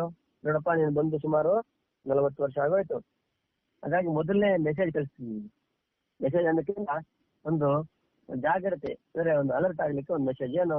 ಕೂದಲನ್ನ ಬೆಳ್ಳಂಗ್ ಮಾಡ್ತಾನೆ. ಕೂದಲು ಬೆಳ್ಳಂಗ್ ಅಂದ್ರೆ ನೋಡ್ಕೋಬೇಕು ನಾವು. ಏನು? ಒಂದನೇ ಮೆಸೇಜ್ ಬಂದಿದೆ ಈಗ, ಸಂದೇಶ. ಏನ್ ಸಂದೇಶ? ನೋಡಪ್ಪ, ನಿನಗೆ ಕೂದಲು ಬೆಳಗಾಗ್ತಾ ಇದೆ, ನೀನು ಬಂದು ಸುಮಾರು ವರ್ಷ ಆಯ್ತು, ಇನ್ನು ಹೋಗೋ ಸಮಯ ಕೂಡ ಹತ್ರ ಆಗ್ತಾ ಇದೆ. Be careful. ನೀನು ಅಲರ್ಟ್ ಆಗಿಸು, ಜಾಗೃತನಾಗಿರು, ಸತ್ಕರ್ಮ ಮಾಡು, ಸತ್ಸಂಗ ಮಾಡು, ಸತ್ಯವನ್ನು ತಿಳ್ಕೊಂತೀವಿ ಒಂದನ. ಈಗ ಎಲ್ಲ ನೋಡಿ ಹೊಸ ಮಾಡರ್ನ್ ಇದೆಲ್ಲ. ಸರಿ ಸರ್, ನಿಮ್ಗೆ ನಡುವೆ ಬೆಳಿಗೂರ್ಲು ಬರ್ತಾ ಇರ್ತ ಇರ್ಲಿಲ್ಲಪ್ಪ, ಹಂಗಲ್ಲ ಸರ್, ನೋಡೋರ್ಗೆ ಏನ್ ಚಂದ ಕಾಣಿಸ್ತದೆ. ಹಂಗಾಗಿ ಈಗೆಲ್ಲ ಪೇಂಟ್ ಮಾಡ್ತಾರಲ್ಲ, ಸರಿನಾ? 90 ವರ್ಷ ಆಗಿದ್ರು ಯುಗಂಗೆ ಇರ್ಬೇಕು. ಎಲ್ಲ ತಲೆಗೆಲ್ಲ ಪೇಂಟ್ ಮಾಡಿ, ಬೇರೆ ಬೇರೆ ಕಂಪನಿಗಳೆಲ್ಲ ಅದಕ್ಕೆಲ್ಲ ಪೇಸ್ಟ್ ಎಲ್ಲ ಇದಾವೆ, ಹಾಕೊಂಡು ಆ ಕಣ್ಣು ಮೀಸೆಗೆಲ್ಲ ಪೇಂಟ್ ಹಾಕೊಂಡ್ಬಿಡ್ತಾನೆ. ನಾನು ಯುವಕನಂಗೆ ಇದೀನಲ್ಲ ಅವ್ರು, ಅಂದ್ರೆ ಯುವಕ ಅಲ್ಲ ಈಗ ಅವತ್ತು ಹೋಗ್ಬಿಟ್ಟಿದೆ, ಯುವಕ ನಂಗೆ ಇದ್ದಾನೆ ಅಷ್ಟೇ ಅಂತ ನಿಮ್ಗೆ ಹೇಳಿದ್ದಾನು. ಬಂಗಾರ ತರಾನೇ ಕಾಣಿಸ್ತಾರೆ, ಆದ್ರೆ ಬಂಗಾರ ಅಲ್ಲ ಅದು. ಬಂಗಾರ ತರ ಅಂತಂದ್ರೆ ಏನರ್ಥ? ಬಂಗಾರ ಅಲ್ಲ. ಮತ್ತೆ ಆಯ್ತು, ಇನ್ನು ಕಂಟಿನ್ಯೂ ಅದು. ಯಾಕಂದ್ರೆ ಯಾರಿಗೂ ನಾನು ವಯಸ್ಸಾಗಿದ್ದು ಗೊತ್ತೇ ಆಗಬಾರ್ದು ಯಾವಾಗ್ಲೂ. ಅಷ್ಟು ಮಾತ್ರಕ್ಕೆ ನಾವೆಲ್ಲ ಯುವಕರಾಗಿದ್ದೀವಿ ಇಲ್ಲ. ಆಮೇಲೆ ಸರಿ, ಹಂಗೆ ಮೇಟೆ ಮಾಡ್ಕೊಂಡು ಹೋಗ್ತಾರೆ, ನಾನು ಹಿಂಗ ಹಾಗೆ ಇದ್ದೀನಿ, ನಾನು ಹಾಗೆ ಯುವಕನಾಗೆ ಇದ್ದೀನಿ. ಆಮೇಲೆ ಏನ್ ಗೊತ್ತೇ, ಸ್ವಲ್ಪ ಕಣ್ಣು, 2ನೇ ಮೆಸೇಜ್ ಅಂತೆ, ಕಣ್ಣು ಸ್ವಲ್ಪ ಮುಂಕಾಗುತ್ತೆ, ಇನ್ನೊಂದು ಸೈಟ್ ಬರೋದೆಲ್ಲ ಆಗುತ್ತೆ. ಅವಾಗ ಏನ್ ಮಾಡ್ತಾನೆ ಡಾಕ್ಟರ್ ಹತ್ರ, ಸರ್ ಯಾಕೋ ಕಣ್ಣು ನೋಡಿ, ಸರಿ ಕಣ್ಣು ನೋಡಿದೆ ಸರ್, ಇದು ಸ್ವಲ್ಪ ಸೈಟ್ ಬಂದಿದೆ ನಿಮ್ಗೆ, ಹಾಗಾಗಿ ಕನ್ನಡಕ ಹಾಕೊಳ್ಳಿ. ಸರ್ ಕನ್ನಡಕ ಹಾಕೊಡ್ರಿ, ಎಲ್ರು ನನ್ನ ಇನ್ನೊಂದು ತರ ಅನ್ಕೋತಾರೆ, ಅದೇನೋ ಈಗೆಲ್ಲ ಬಂದಿದೆಯಲ್ಲ ಅದರಲ್ಲೇ ಫಿಕ್ಸ್ ಮಾಡ್ಬಿಡ್ತಾರೆ, ಕನ್ನಡಕ ಅವಶ್ಯಕತೆ ಇಲ್ಲ ಅಂತೆ, ಅದು ಹಾಕೊಳ್ಳಿ. ಅದು ಕನ್ನಡಕ ಕೊಡಂತ.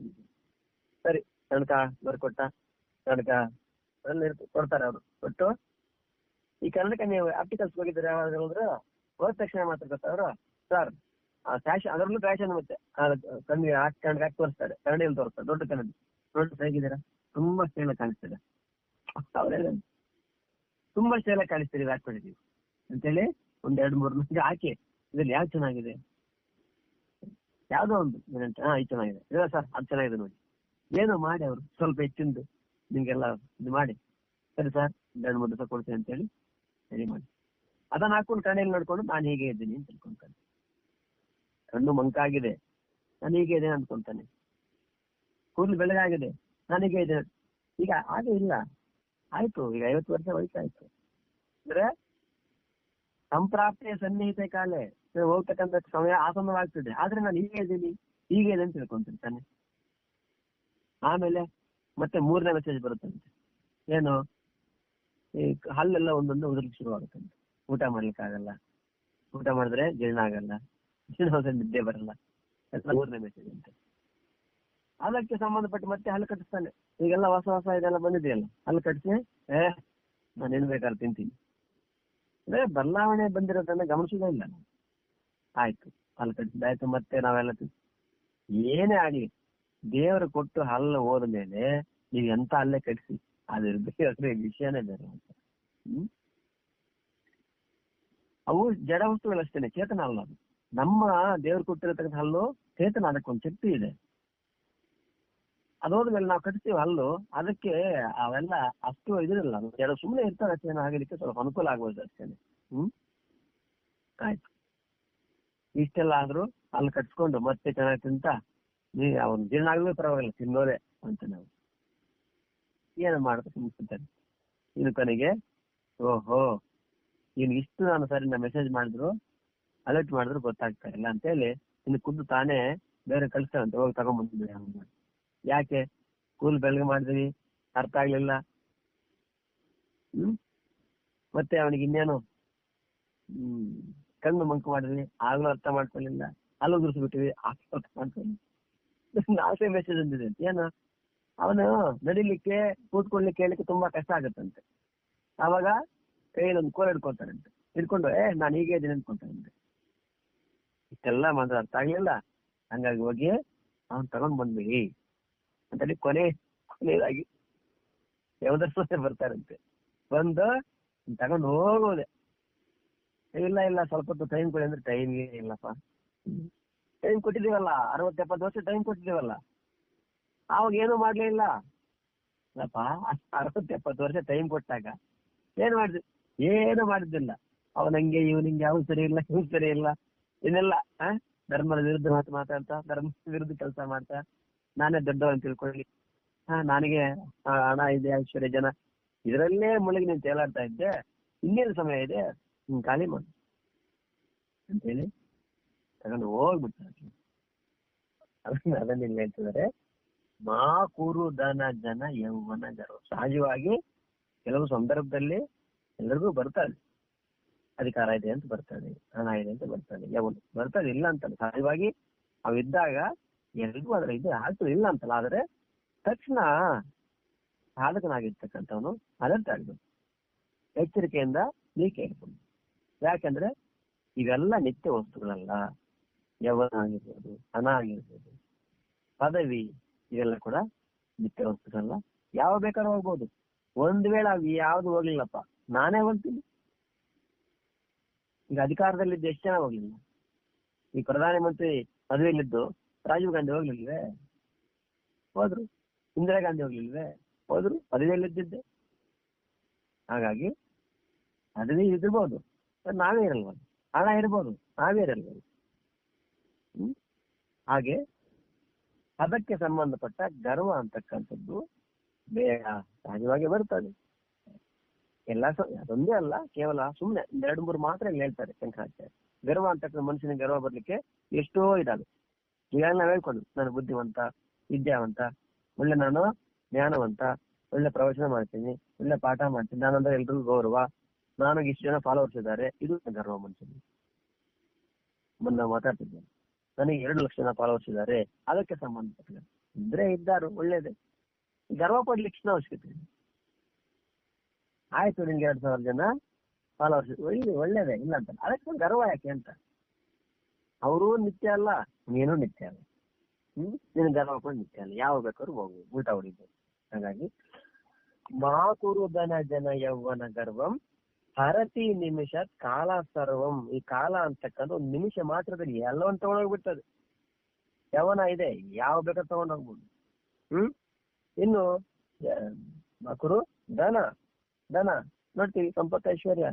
ಇವತ್ತು ದೊಡ್ಡ ಕೋಟೇಶ್ವರ, ಬೆಳಗಾವಿಗೆ ಭಿಕ್ಷಾದೇಶ್ವರ ಆಗ್ಬೋದು. ನೋಡಿದ್ವಲ್ಲ ನಾವು ಟರ್ಕಿ ಭೂಕಂಪ ಬಂದಾಗ. ಅದೇ ರೀತಿ ಇಲ್ಲಿ ಕೂಡ ಅಷ್ಟೇ, ಕನ್ಯಾಗ ಒಂದ್ಸಲ ಸುನಾಮಿ ಬಂತು. ಸುನಾಮಿ ಬಂದಾಗ ಎಲ್ಲರೂ ಸರ್ವಸ್ವನ ಕಳ್ಕೊಂಡ್ರು. ಏನು ಉಳಿತಂದ್ರೆ ಏನು. ಹಾಗೆ ಈ ಕಾಲ ಅಂತಕ್ಕಂಥದ್ದು ಏನ್ ಬೇಕಾದ್ರೂ ಮಾಡ್ಬಿಡ್ತಾರೆ. ಹಾಗಾಗಿ ಇದಕ್ಕೆ ಸಂಬಂಧಪಟ್ಟ ಗರ್ವ ಅಂತಕ್ಕಂಥದ್ದು ಬೇಡ. ಹರತಿ ನಿಮಿಷ ಕಾಲ ಸರ್ವಂ ಮಾಯಾಮಯ ನಿದಂ ಅಖಿಲಂ ಹಿತ್ವಾ. ಇದೆಲ್ಲ ಕೂಡ ಮಾಯಾಮಯ ತಿಳ್ಕೊಂಡು ಏನ್ ಮಾಡ್ಬೇಕು, ಬ್ರಹ್ಮ ಪದಂ ತ್ವಂ ತರವಿಷ ವಿದಿತ್ವ. ಬ್ರಹ್ಮ ಪದವನ್ನ, ಬ್ರಹ್ಮ ವಸ್ತುವನ್ನ, ಸತ್ಯ ವಸ್ತು ತಿಳ್ಕೊಂಡು ಅದರಲ್ಲಿ ನಿಂತಕ್ಕಂಥ ಪ್ರಯತ್ನ ಮಾಡು. ಯಾಕೆಂದ್ರೆ ಇವೆಲ್ಲ ಅನಿತ್ಯವಾದವುಗಳೇ. ಧನ ಜನ ಯೌವನ ಇವೆಲ್ಲ ಕೂಡ ಅನಿತ್ಯನೇ. ಹಾಗಾಗಿ ಕೆಲವೊಂದು ವಿಷಯಗಳನ್ನ ನಮಗೆ ಯಥಾರ್ಥ ಹೇಗಿದೆ ಅನ್ನೋದನ್ನ ಮಹಾನುಭಾವರೇ ಹೇಳ್ಬೇಕು. ನಾವೆಷ್ಟೇ ಬುದ್ಧಿವಂತರಾದ್ರೂ ಕೂಡ ಕೆಲವೊಂದು ವಿಷಯಗಳು ನಮ್ಗೆ ಗೊತ್ತಾಗಲ್ಲ, ಮಹಾನುಭಾವರೇ ಹೇಳ್ಬೇಕಾಗ್ತದೆ. ಅದಕ್ಕೆ ಸಂಬಂಧಪಟ್ಟ ಒಂದು ಸಣ್ಣ ಕಥೆ ಹೇಳ್ತೀನಿ ನಿಮ್ಗೆ. ಒಮ್ಮೆ ರಾಮಕೃಷ್ಣ ಪರಮಹಂಸರು ಆ ಕಲ್ಕತ್ತಾದ ಸಣ್ಣ ಒಂದು ಸ್ಟೇಷನ್, ರೈಲ್ವೆ ಸ್ಟೇಷನ್ ಕುಂತಿರ್ತಾರೆ. ರೈಲ್ ಬಂದು ನಿಲ್ತದೆ, ಅದರಿಂದ ಜನ ಇಳಿತಾರೆ. ಅದ್ರಲ್ಲಿ ಒಬ್ಬ ಒಂದು ಸೂಟ್ ಕೇಸ್ ಹಿಡ್ಕೊಂಡು, ಒಂದು ಸೂಟ್ ಕೋಟ್ ಹಾಕೊಂಡು ಟಕ ಟಕ ಟಕ ಇಳಿದು ಬರ್ತಾರೆ. ಟ್ರೈನ್ ಹೊರಟೋಗುತ್ತೆ, ಜನ ಹೊರಟೋಗ್ತಾರೆ. ಅಲ್ಲಿ ಕೂತ್ಕೊಳ್ಳಿಕ್ಕೆ 3 ಆಸನ. ಆಗಿನ ಕಾಲಕ್ಕೆಲ್ಲ ಈ ತರ ಈಗ ಚೇರ್ ಅಂತ ಅವೆಲ್ಲ ಇರ್ಲಿಲ್ಲ. ಒಂದು ಕಲ್ಲು, 2 ಕೆಳಗಡೆ ಕಲ್ಲು, ಮೇಲೆ ಒಂದು ಕಲ್ಲು ಹಾಕಿರ್ತಾರೆ. ಆ ಕಲ್ಲು ಮೇಲೆ ಕೂತ್ಕೋಬೇಕು. ಅಲ್ಲಿ 1-2 ಆಸನ ಇರ್ತದೆ. ಆಸನ ಒಂದ್ ಕಡೆ ಆ ಆಸನದಲ್ಲಿ 2-3 ಕೂತಿರ್ತಾರೆ. ಇನ್ನೊಂದು ಆಸನ ಅಂದ್ರೆ ಒಂದು ಬಂಡೆ ಅದರ ಮೇಲೆ ಪರಮಹಂಸರು ಕೂತಿರ್ತಾರೆ. ಇವ್ರು ಹೆಂಗಿತ್ತು ನೋಡ್ಲಿಕ್ಕೆ ಒಳ್ಳೆ ಹುಚ್ಚು ತರ ಇರ್ತಾರೆ. ಕೂತಿರ್ತಾರೆ. ಆ ಸೂಟ್ ಕೇಸ್ ದಾರಿ ವ್ಯಕ್ತಿ, ಆ ಸೂಟ್ ಗೀಡ್ ಎಲ್ಲ ಕುಡಿದಲ್ಲ, ಅವನು ಆ ಕಡೆಯಿಂದ ಈ ಕಡೆ, ಅಂದ್ರೆ ಅವ್ರು ಇನ್ನೊಂದು ಟ್ರೈನ್ ಹೋಗ್ಬೇಕಾಗಿತ್ತು. ಆ ಸ್ಟೇಷನ್ ಇಳಿದಿದ್ದ, ಇನ್ನೊಂದು ಟ್ರೈನ್ಗೆ ಕಾಯ್ತಾ ಇರ್ತಾನೆ. ಕೂತ್ಕೊಳ್ಳಿಕ್ ಜಾಗ ಇಲ್ಲಂಗ ಹಾಗೆ ಆ ಕಡೆಯಿಂದ ಈ ಕಡೆ ತಿರುಗಾಡ್ತಿರ್ತಾನೆ. ಈ ಪರಮಹಂಸರಿದ್ದಾರಲ್ಲ, ಅವ್ರ ಪಕ್ಕದಲ್ಲಿ ಜಾಗ ಇದೆ ಕೂತ್ಕೊಳ್ಳಿಕ್. ಆದ್ರೆ ಅವನಿಗೆ ಮನಸ್ಸಲ್ಲಿ ಅವ್ರ ಪಕ್ಕ ಕೂತ್ಕೊಳ್ಳಿಕ್ಕೆ ಇಷ್ಟ ಇಲ್ಲ. ಯಾಕಂದ್ರೆ ಇವ್ರು ನೋಡಿದ್ರೆ ಕೊಲೆ ಆಗಿದ್ದಾರೆ, ನೋಡ್ಲಿಕ್ಕೆ ಬಟ್ಟೆ ಸರಿಯಾಗಿಲ್ಲ, ಒಂದು ಚಿಂತಾರ ಇದ್ದಾರೆ ಅಂತ ಹೇಳಿ ಅವನು ಆ ಕಡೆಯಿಂದ ಈ ಕಡೆ, ಈ ಕಡೆಯಿಂದ ಆ ಕಡೆ ತಿರುಗಾಡ್ತಾ ಅವ್ನ ಮನಸ್ಸಲ್ಲಿದೆ ಏನಂತ, ಅಲ್ಲಿ ಕೂತ್ಕೊಂಡು ಚೆನ್ನಾಗಿರ್ತಿತ್ತು ಅಂತ ಮನಸ್ಸಲ್ಲಿದೆ. ಆದ್ರೆ ಅವನ ಹತ್ರ ನಾವೇನು ಕೂತ್ಕೊಳ್ಳೋದು ಅಂತ ಹೇಳಿ ಹಂಗೆ ತಿರುಗಾಡ. ಗೊತ್ತಾಯ್ತು ಪರಮಹಂಸ, ಅವರೇ ಹೇಳ್ತಾರೆ, ಬಾಪಾ ಕೂತ್ಕೊಂತಾರೆ ಸರ್ ಅಂತ. ನಾವು ನಿನ್ನ ಹತ್ರ ನಾ ಕೂತ್ಕೊಳ್ಳೋದು. ಓಹೋ, ಇವನಿಗೆ ಶ್ರೇಷ್ಠ ಇದೀನಿ, ನಾನು ಜೀವನದಲ್ಲಿ ಏನೆಲ್ಲ ಸಾಧನೆ ಮಾಡಿದ್ದೇನೆ ಅನ್ನೋ ಅಂತ ಆಕಾರ ಇದೆ ಅಂತ ತಿಳ್ಕೊಂಡು ಸರಿ ಸರಿ ಹಂಗೆ ಸುಮ್ಮನೆ ಆಗ್ತಾರೆ ಅವರು. ಸುಮ್ಮನೆ ಅಂತ ಮೇಲೆ ಕೇಳ್ತಾರೆ, ಹೌದಪ್ಪ ಯಾವ ಊರು? ಯಾವ್ದವ್ರು ಬೇಡ ಅಲ್ಲ, ಸುಮ್ಮನೆ ಯಾವ ಊರು ಅಂತ. ಅಲ್ಲಿ ಯಾವ್ರ ನಿನ್ಗೇನು ಅಂತ. ಈಗ ಹಿಂಗಲ್ಲ ಪಾಪ, ಯಾವರಿಂದ ಬಂದು ಏನ್ ಕಟ್ಟಿದ್ಯೋ ನೋಡಿದ್ರೆ ಒಳ್ಳೆ ವಿದ್ಯಾವಂತರ. ಹೌದು ವಿದ್ಯಾವಂತನಪ್ಪ. ಓಹೋ, ಏನ್ ಓದಿದ್ದೀನಿ? ನಾನು MA PhD ಮಾಡಿದ್ದೀನಿ. ಓ PhD. ಮತ್ತು ನಾನು ಏನೋ ನೋಡಿ ಹೇಳ್ತಾನೆ, ಇಂಜಿನಿಯರ್ ಆಗಿದ್ದೀನಿ ಏನು ಹೇಳ್ತೇನೆ. ಓ ಹಂಗಾದ್ರೆ ಚೆನ್ನಾಗಿ ಓದಿದ್ಯಾ? ಅದಕ್ಕೆ ನನ್ಗೆ ಗೊತ್ತಾಗ್ತಾ ಇದೆ, ಹಿಂಗ್ ನೋಡಿದ್ರೆ ಚೆನ್ನಾಗಿ ಓದಿದ್ಯಪ್ಪ. ಮತ್ತೇನು ನಿಂತರ ಏನೋ ದಡ್ಡ ಅಂತ ತಿಳ್ಕೊಂಡಿದ್ಯಾ ಅಂತೇಳಿ ಹೌದು, ನಿಮ್ಗೆಲ್ಲ ಒಳ್ಳೆ ವಿದ್ಯಾಭ್ಯಾಸ ಎಲ್ಲ ಮಾಡಿದಿರಿ, ಎಲ್ಲ ಇದೆ. ಆಮೇಲೆ ನೆಕ್ಸ್ಟ್ ಈಗ ಏನ್ ಮಾಡ್ತೀವಿ? ಏನ್ ಮಾಡ್ತೀವಿ? ಏನೋ ಮಾಡ್ತೀವಿ. ನಿಮ್ಗೆ ಯಾಕವೆಲ್ಲ ಅಲ್ಲ, ಸುಮ್ಮನೆ ತಿಳ್ಕೊಬೇಕು ಅಂತ.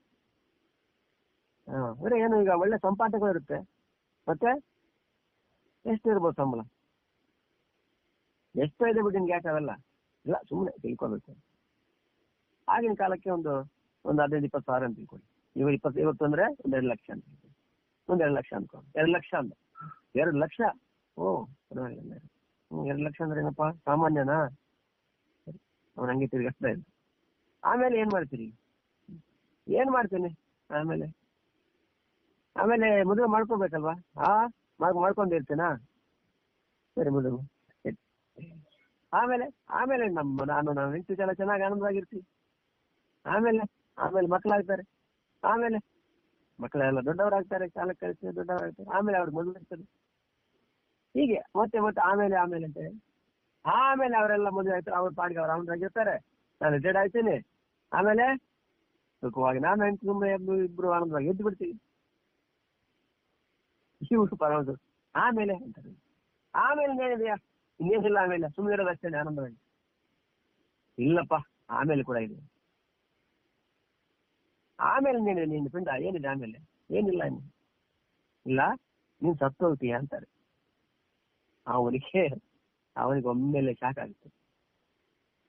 ಎಂತ ಅಪಶಕನ ಮಾತಾಡ್ತೀಯ, ನಾನು ಮದುವೆ ಆಗ್ಲಿಲ್ಲ, ನನ್ನ ಮಕ್ಕಳ ಅವಳು ಸತ್ತು ಹೋಗ್ತಿ ಅಂತ ನೀನು ಅಂತೇಳಿ ಇವ್ರ ಮೇಲೆ ಸ್ವಲ್ಪ ಜೋರು ಮಾಡಿರ್ತಾರೆ. ಇಲ್ಲ ನಾನು ಹೇಳಿದ್ದೀನಿ ಅಂತ ನೀನು ತಪ್ಪು ತಿಳ್ಕೊಬೇಡಪ್ಪ, ಸ್ವಲ್ಪ ಯೋಚನೆ ಮಾಡು. ಈಗ ನೋಡಿ, ಎಲ್ಲವನ್ನು ಮಾಡಿ, ನೀವು ಒಳ್ಳೆ ವಿದ್ಯಾವಂತನಾಗಿದೆಯಾ, ಬುದ್ಧಿವಂತನಾಗಿದೆಯಾ, ಹಣ ಸಂಪಾದನೆ ಮಾಡ್ತೀಯಾ, ಮದುವೆ ಆಗ್ತೀಯಾ, ಮಕ್ಕಳಾಗುತ್ತೆ, ವಯಸ್ಸಾಗುತ್ತೆ, ರಿಟೈರ್ಡ್ ಆಗ್ತೀಯಾ, ಆಮೇಲೆ ಸಾಯ್ಲೇಬೇಕಲ್ವೇ. ಈಗ ನೋಡಿ, ಒಂದು ಸಣ್ಣ ವಿಷಯ, ನಿಮ್ಮ ಅಪ್ಪ ಹಂಗೆ ಇದ್ದಾರ, ನಿಮ್ಮ ಅಪ್ಪ ಇರ್ಬೋದು, ನಿಮ್ ತಾತ ಇದ್ದಾರ, ಅವರಪ್ಪ ಇದ್ದಾರ, ನಾವು ಕೂಡ ಯಾರಿರ್ತೀವಪ್ಪ, ಸತ್ತು ಹೋಗ್ಬೇಕು ನೋಡಿ. ಅದೇನೋ ಗೊತ್ತಿಲ್ಲ, ಅವ್ರ ಮಹಾನುಭಾವರ ಮಾತು ಅಥವಾ ಏನೋ ಗೊತ್ತಿಲ್ಲ, ತಕ್ಷಣ ಅವರಿಗೆ ಯಾಕೋ ಸ್ವಲ್ಪ ಜ್ಞಾನವೇ ಆಗ್ತದಂತೆ. ಹಾಗೆ ತಕ್ಷಣ ಒಂದು ಕಾಲು ಬಿಡ್ತಾರಂತೆ ಆಮೇಲೆ. ಹೌದಪ್ಪ, ಸತ್ಯ ಮಾತ್ರ ಇದೇನೆ. ಆಮೇಲೆ ಹೇಳ್ತಾರೆ, ರಾಮಕೃಷ್ಣ ಪರಮಹಂಸರ ಮುಖ್ಯ ಶಿಷ್ಯರಿದಾರಲ್ವ, ಈಶ್ವರ ಕೋಟಿ ಮತ್ತೇನೋ 2 ಭಾಗ ಮಾಡ್ತಾರೆ. ಅದರಲ್ಲಿ ಅವನು ಕೂಡ ಒಬ್ಬ, ಆ ಶಿಷ್ಯನ ಕೂಡ ಒಬ್ಬ. ಹಾಗೆ ಇಲ್ಲಿ ಹೇಳ್ತಾರೆ, ಇಲ್ಲಿ ಏನು ಮಾಯಾಮಯ ಮಿದಂ ಅಖಿಲಂ ಹಿತ್ವ, ಎಲ್ಲ ಮಾಯಾಮಯ ಅಂತ ತಿಳ್ಕೊಂಡು ಬ್ರಹ್ಮ ಪದಂ ತ್ವಂ ಪ್ರವೇಶ ವಿದಿತ್ವ, ಬ್ರಹ್ಮ ಪದವನ್ನ ಅದರಲ್ಲಿ ಆ ಬ್ರಹ್ಮ ಪದವನ್ನ ತಿಳ್ಕೊಂಡು ಅದರಲ್ಲಿ ಪ್ರವೇಶಿಸು, ಅಂದ್ರೆ ಅದರಲ್ಲಿ ನೀನ್ ನಿಲ್ಲುವಂತ ಇದನ್ನ ಮಾಡು, ಸಾಧನೆಯನ್ನ ಮಾಡು ಅನ್ನೋದ್ರಲ್ಲಿ ಉದ್ದೇಶ. ಅಂದ್ರೆ ಇದಕ್ಕೆ ಸಂಬಂಧಪಟ್ಟ ಸಾಮಾನ್ಯವಾಗಿ ಇದೆಲ್ಲ ಬರ್ತದೆ, ಧನ ಜನ ಯವನ ಗರ್ವ ಇವೆಲ್ಲ ಕೂಡ ಸಹಜವಾಗಿ ಬರ್ತದೆ. ಆದ್ರೆ ಅವೆಲ್ಲ ನಿತ್ಯ ಇಲ್ಲ ಅನ್ನೋ ವಿಷಯ ತಿಳ್ಕೋ ಅನ್ನೋ ಮಾತಲ್ಲಿ ಹೇಳ್ತಾ ಇದ್ದಾರೆ. ಇದು ವಿಷಯ.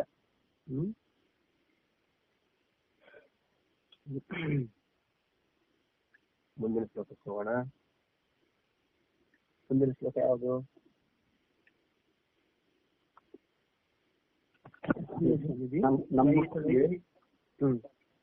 ನಮ್ಮ ಬುಕ್ಕಲ್ಲಿ ಇದು ವಯಸ್ಸಿಗತೆ ಕಾಮವಿಕಾರ ಅಂತಿದೆ ಸ್ವಾಮೀಜಿ. ಸರಿ,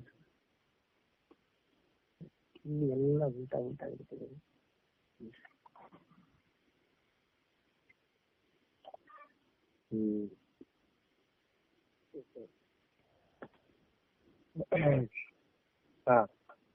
ವಯಸ್ಸಿ ಗತೆ ಕಹ ಕಾಮ ವಿಕಾರಃ, ವಯಸ್ಸಿ ಗತೆ ಕಹ ಕಾಮ ವಿಕಾರಃ, ವಯಸ್ಸಿ ಗತೆ ಕಹ ಕಾಮ ವಿಕಾರಃ, ಶುಷ್ಕೆ ನೀರೇ ಕಹ ಕಾಸಾರಃ, ಶುಷ್ಕೆ ನೀರೇ ಕಹ ಕಾಸಾರಃ, ಶುಷ್ಕೆ ನೀರೇ ಕಹ ಕಾಸಾರಃ, ವಯಸ್ಸಿ ಗತೆ ಕಹ ಕಾಮ ವಿಕಾರಃ, ಶುಷ್ಕೆ ನೀರೇ ಕಹ ಕಾಸಾರಃ, ವಯಸ್ಸಿ ಗತೆ ಕಹ ಕಾಮ ವಿಕಾರಃ, ವಯಸ್ಸಿ ಗತೆ ಕಹ ಕಾಮ ವಿಕಾರಃ, ಶುಷ್ಕೆ ನೀರೇ ಕಹ ಕಾಸಾರಃ, ವಯಸ್ಸಿ ಗತೆ ಕಹ ಕಾಮ ವಿಕಾರಃ, ಶುಷ್ಕೆ ನೀರೇ ಕಹ ಕಾಸಾರಃ, ಕ್ಷೀಣೆ ವಿತ್ತೇ ಕಹ ಪರಿವಾರೋ, ಕ್ಷೀಣೆ ವಿತ್ತೇ ಕಹ ಪರಿವಾರೋ, ಕ್ಷೀಣೆ ವಿತ್ತೇ ಕಹ ಪರಿವಾರೋ, ಜ್ಞಾತೆ ತತ್ವೇ ಕಹ ಸಂಸಾರಃ, ಜ್ಞಾತೆ ತತ್ವೇ ಕಹ ಸಂಸಾರಃ, ಜ್ಞಾತೆ ತತ್ವೇ ಕಹ ಸಂಸಾರಃ, ಕ್ಷೀಣೆ ವಿತ್ತೇ ಕಹ ಪರಿವಾರೋ, ಜ್ಞಾತೆ ತತ್ವೇ ಕಹ ಸಂಸಾರಃ, ಕ್ಷೀಣೆ ವಿತ್ತೇ ಕಹ ಪರಿವಾರೋ, ज्ञाते तत्त्वे कः संसारः क्षीणे वित्ते कः परिवारो ज्ञाते तत्त्वे कः संसारः वयसि गते कः कामविकारः शुष्के नीरे कः कासारः क्षीणे वित्ते कः परिवारो ज्ञाते तत्त्वे कः संसारः वयसि गते कः कामविकारः शुष्के नीरे कः कासारः क्षीणे वित्ते कः परिवारो ज्ञाते तत्त्वे कः संसारः वयसि गते कः कामविकारः शुष्के नीरे कः कासारः क्षीणे वित्ते कः परिवारो ज्ञाते तत्त्वे कः संसारः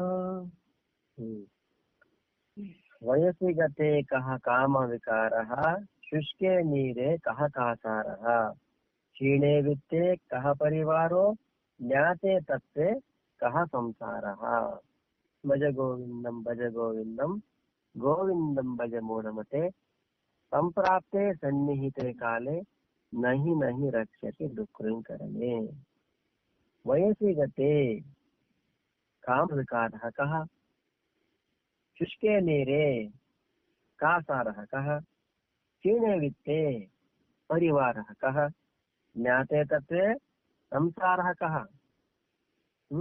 ವಯಸ್ಸು ಗತಿ ವಯಸ್ಸಾದ ಮೇಲೆ ಕಾಮವಿಕಾರ ಎಲ್ಲಿ ಹೋಗ್ತದೆ ವಯಸ್ಸಿರ್ಬೇಕಾದ್ರೆ ಅದು ಮಾಡ್ಬೇಕು ಇದು ಮಾಡ್ಬೇಕು ಏನೇನು ಮಾಡ್ಬೇಕು ಏನೆಲ್ಲ ಮಾಡ್ತೀವಿ ವಯಸ್ಸಾದ ಮೇಲೆ ಆ ಶಕ್ತಿ ಸಾಮರ್ಥ್ಯ ಎಲ್ಲ ಕಮ್ಮಿ ಆದ್ಮೇಲೆ ಸುಮ್ಮನೆ ಇದ್ಬಿಡ್ತಾರೆ ಅಯ್ಯೋ ಏನ್ ಎಲ್ಲಾದ್ರೂ ಹಾಳ ಹೋಗ್ಲಿ ಬೇಡ ನಮ್ಗೆ ಸುಮ್ಮನೆ ಇರ್ತಾರೆ ಎಲ್ಲಾಯ್ತು ಅದು ಮಾಡ್ಬೇಕು ಇದು ಮಾಡ್ಬೇಕು ಏನೇನೋ ಆಯ್ತಾನೆ ಸಾಮಾನ್ಯವಾಯ್ತು ಒಂದು ಕೆಲವು ನಿಯಮ ಇದೆ ನಿಯಮ ಏನಪ್ಪ ಅಂದ್ರೆ ವಯಸ್ಸಲ್ಲಿ ಕೆಲವೊಂದನ್ನು ಮಾಡ್ಬೇಕು ವಯಸ್ಸಾದ ಮೇಲೆ ಈಗ ನೋಡಿ ಸಾಮಾನ್ಯವಾಗಿ ಆ ವರ್ಣಾಶ್ರಮಗಳಲ್ಲಿ ಬ್ರಹ್ಮಚರ್ಯ ಗೃಹಸ್ಥ ವಾನಪ್ರಸ್ಥ ಸನ್ಯಾಸ ಅಂತೇಳಿ 4 ಆಶ್ರಮ. ಸನ್ಯಾಸಾಶ್ರಮಕ್ಕೆ ಎಲ್ಲೂ ಪ್ರವೇಶ ಮಾಡದೇ ಇದ್ರು ಕೂಡ ಯುಕ್ತ ವಯಸ್ಸಲ್ಲಿ ವಿದ್ಯಾಭ್ಯಾಸ ಸೇವೆ ಎಲ್ಲ ಮಾಡ್ಬೇಕು ಆಯ್ತಾ. ಆಮೇಲೆ